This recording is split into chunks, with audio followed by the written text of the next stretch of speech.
Do you want to improve your English without memorizing boring grammar rules? Let the story do the work for you. Listening to fun stories is one of the most powerful ways to learn English naturally.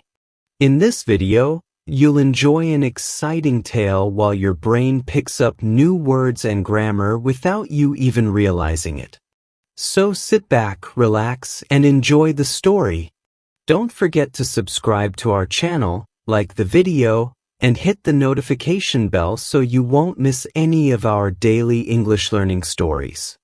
I was almost arrested for flying a drone at Stonehenge. A beginner-friendly English story for learners. Jack was the kind of person who always wanted to try something new. He didn't like sitting in one place for too long. He liked exploring, taking photos, and feeling a little adrenaline. That's why, when he booked a trip to England, he decided to bring his drone with him. He had just bought it 2 weeks earlier, and he was still learning how to use it. But there was one place he couldn't wait to fly it over: Stonehenge. Stonehenge was something Jack had seen only in books and videos. He didn't care much about history, but there was something magical about those stones. They looked like a giant puzzle standing in the middle of a field. He imagined flying his drone over them, slowly capturing the whole circle from the sky. The idea made his heart race. He arrived in England on a Friday morning.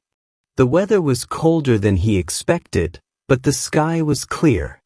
After getting off the train in Salisbury, Jack took a bus to a small village nearby. He checked into a cozy bed and breakfast where the owner gave him tea and a warm smile. Jack went straight to his room, opened his laptop, and searched for drone laws near Stonehenge. He didn't want trouble. He found some rules on a few websites. They said drones weren't allowed inside the monument area, but some people flew them from public land nearby. Jack made a plan. He would wake up early, walk to the field next to Stonehenge, and fly his drone from there. He wouldn't fly directly above the stones, just close enough to get some amazing shots. It sounded safe enough. The next morning, Jack woke up before the sun. He packed his drone, camera, and a bottle of water. He wore his warmest jacket and left the house quietly. The road was empty. The village was still asleep. Jack walked for nearly 30 minutes through quiet paths and across small fields until he reached a spot where he could see Stonehenge in the distance. The sky was turning pink, and the air was cold and fresh. He looked around. No one was there. The area was open, flat, and perfect for flying. Jack set the drone on the ground, turned on the controller, and waited for the lights to turn green. Then, with a soft hum, the drone lifted into the air. Higher and higher it went, until it floated calmly over the quiet fields. Jack used the controller to turn it toward Stonehenge. The camera showed a beautiful view. The ancient stones stood tall and silent, bathed in the golden morning light. Jack smiled. This was better than he expected. He moved the drone slowly, recording everything. He tried different angles. He zoomed in and out. For a moment, he forgot about the time, forgot about the cold, and forgot about the rules. It was just him, the sky, and the stones. But then, something changed. From the corner of his eye, Jack noticed a vehicle in the distance. It was small and white, moving along a road behind the monument. It got closer. Jack felt a little nervous, but he didn't stop recording. Maybe it was just a regular car. It wasn't. The vehicle stopped about 50 meters away. A man in a bright yellow vest stepped out. He looked around and then walked directly toward Jack. Jack quickly brought the drone down. He tried to act calm. Maybe this was nothing. Maybe the man would just ask him to leave. The man didn't look angry, but he didn't smile either. He stopped a few steps from Jack and looked at the drone, which was now resting on the ground. Jack could feel his heart beating faster. The man pointed at the drone and said something, but Jack couldn't hear him clearly.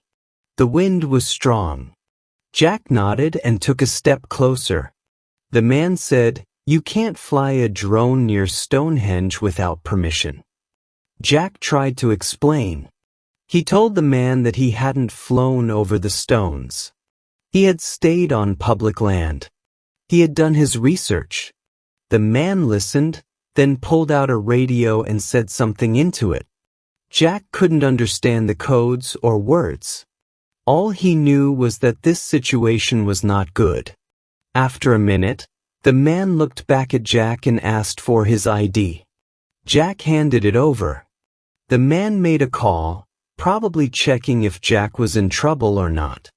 Jack felt like a kid caught stealing candy.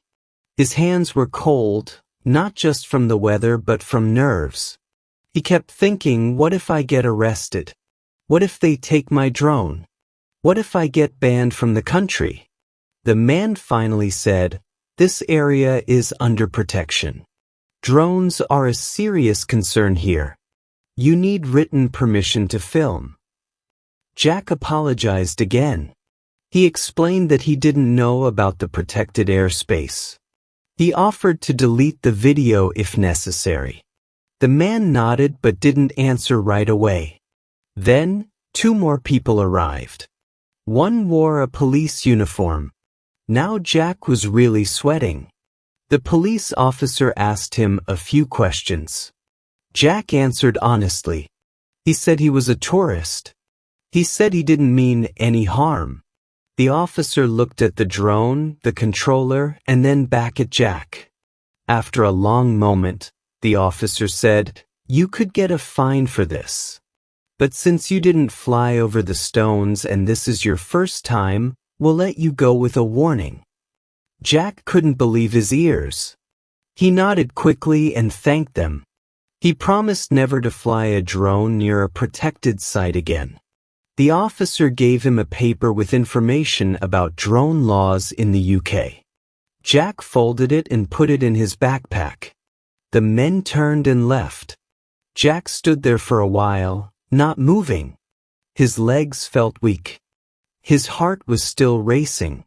He packed up the drone, slung his backpack over his shoulder, and started walking back to the village. As he walked, he thought about what had happened. He wasn't angry. In fact, he was grateful. He had made a mistake, but he had learned something. Not just about drones and laws, but about how quickly things could go wrong, even when your intentions were good. Later that evening, back in his room, Jack watched the video footage. It was stunning, but he decided not to post it online. He kept it for himself, a memory of a close call and a lesson learned. That night, he couldn't sleep. His mind kept replaying the scene again and again. The moment the car arrived, the sound of the officer's voice, the warning, the fear, but also the beauty of the morning light over Stonehenge, and the quiet magic of flying above a place older than memory. You just learned English without realizing it. If you've reached this point, congratulations. You've just read a full English story and picked up new sentence structures, useful vocabulary, and natural grammar without even trying. That's the power of learning through stories. We post new stories every single day, so make sure you hit that subscribe button, like the video if you enjoyed it, and share it with your friends who are also learning English. And now, we want to hear from you. Have you ever broken a rule without knowing it? What would you do if you were in Jack's shoes? Leave your answer in the comments below.